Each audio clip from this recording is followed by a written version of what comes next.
The growing partnership between the Philippines and Japan took center stage in Tokyo as Philippine President Ferdinand Marcos Jr. delivered a landmark address before Japan's National Diet, using the occasion to send a clear message about maritime rights, international law, and the future of security cooperation in the Indo-Pacific region. The speech came at a time when geopolitical tensions continue to shape developments across Asia.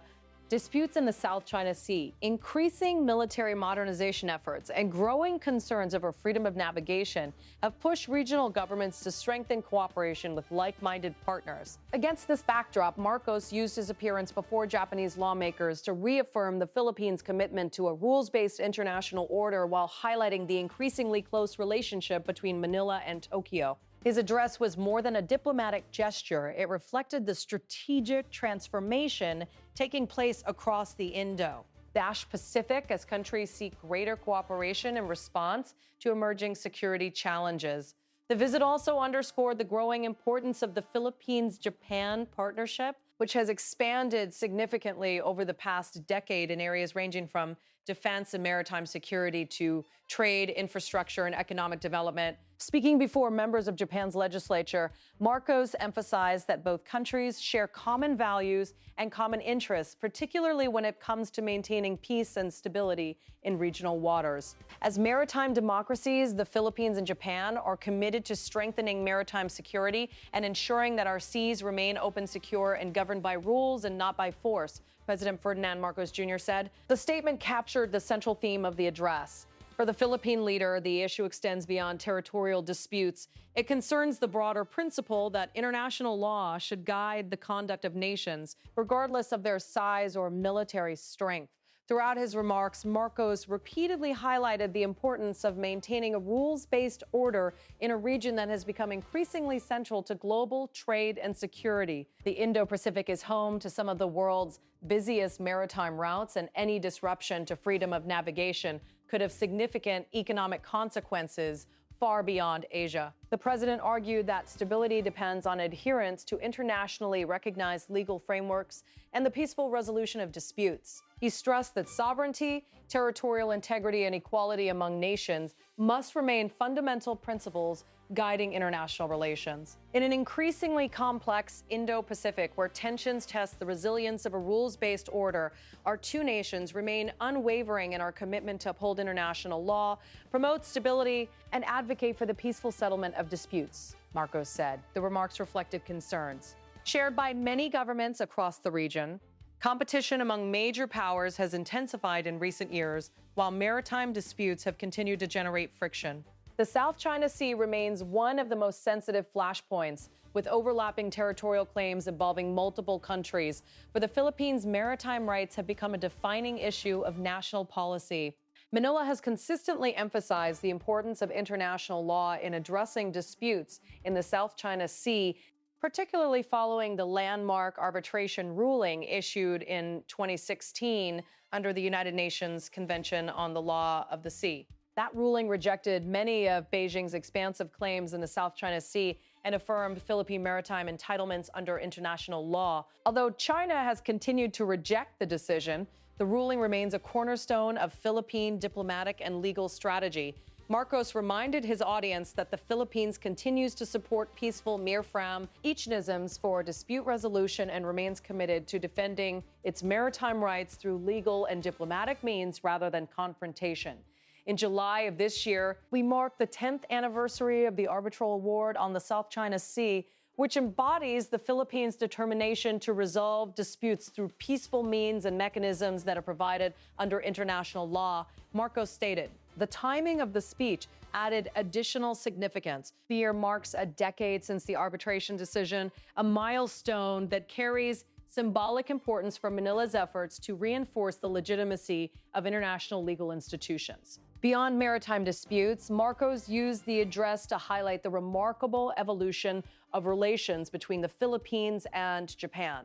Once focused primarily on economic cooperation, the relationship has expanded into one of the most important strategic partnerships in the region. Japan has become one of the Philippines' most important partners in maritime security. Tokyo has provided patrol vessels, radar systems, surveillance technology, and development assistance aimed at strengthening Philippine capabilities. These initiatives have helped improve maritime awareness and Coast Guard operations in areas facing increasing pressure from regional tensions. In recent years, defense cooperation between the two nations has accelerated significantly. Agreements facilitating military exchanges, logistical cooperation, and joint activities have demonstrated a growing level of trust between the two governments. Marcos highlighted these developments as evidence that bilateral relations are entering a new phase. This partnership finds concrete expression in our deepening defense and security cooperation through frameworks such as the Reciprocal Access Agreement, the Acquisition and Cross-Servicing Agreement, and Japan's Official Security Assistance Program, which supports the Philippines in enhancing its maritime domain awareness and defense capabilities, he said. These agreements are increasingly viewed as important pillars of regional security architecture. They enable greater coordination between defense forces while improving preparedness and interoperability. For both governments, such cooperation is intended to strengthen deterrence while supporting broader efforts to preserve stability in the Indo-Pacific. The growing strategic relationship has been shaped in part by shared experiences. Both countries face maritime challenges involving territorial claims and activities in disputed waters. As a result, Manila and Tokyo have found common ground on issues related to freedom of navigation, adherence to international law, and resistance to coercive behavior. Before his meetings with Japanese leaders, Marcos noted that security cooperation would be among the most important topics on the agenda. He pointed to similarities in the experiences faced by both countries as they navigate increasingly complex regional dynamics. Those discussions gained additional relevance following recent developments in Japanese defense policy. Tokyo has undertaken significant reforms aimed at strengthening its security posture and expanding its role in regional stability.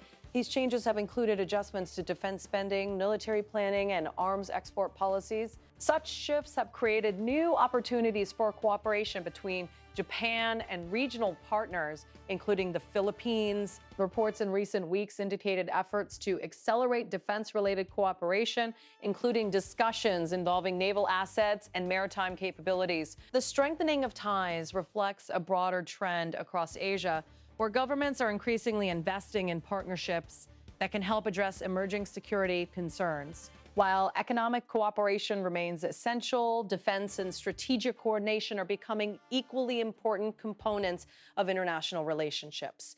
Yet Marcos was careful to frame the relationship in positive terms.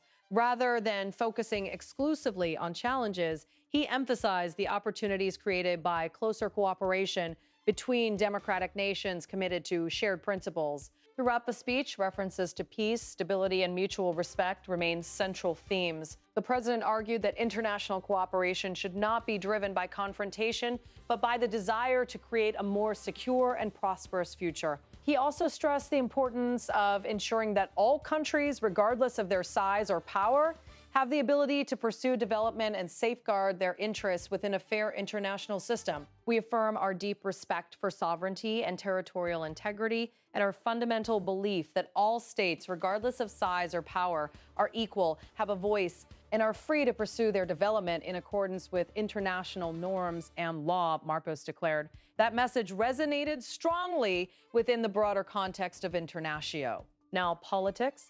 Smaller and middle-sized countries often emphasize the importance of rules-based institutions because such frameworks provide protections that might otherwise be unavailable in a system dominated solely by power politics. For the Philippines, maintaining that principle has become increasingly important as maritime issues continue to dominate foreign policy discussions. The government has repeatedly argued that international law provides the most effective mechanism for resolving disputes and preventing escalation. The speech also reflected the confidence of a partnership that has expanded beyond traditional diplomatic engagement. Economic ties between the Philippines and Japan remain robust, with Japanese investment continuing to play an important role in infrastructure, transportation, manufacturing, and technology projects throughout the Philippines. Japanese companies remain among the largest foreign investors in the country, while development assistance programs have.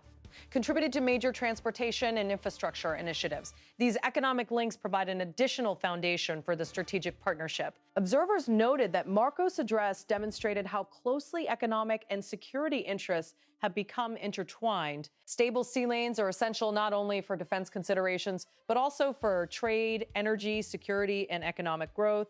As the speech concluded, the broader message became clear. The Philippines sees its partnership with Japan as an increasingly important component of its foreign policy strategy. At the same time, Japan views cooperation with the Philippines as part of a wider effort to strengthen stability and resilience across the Indo-Pacific. The address, therefore, served multiple purposes. It reinforced bilateral ties, highlighted shared principles, and signaled continued support for international law as the basis for resolving disputes. It also reflected the reality that maritime security has become one of the best defining strategic issues of the 21st century.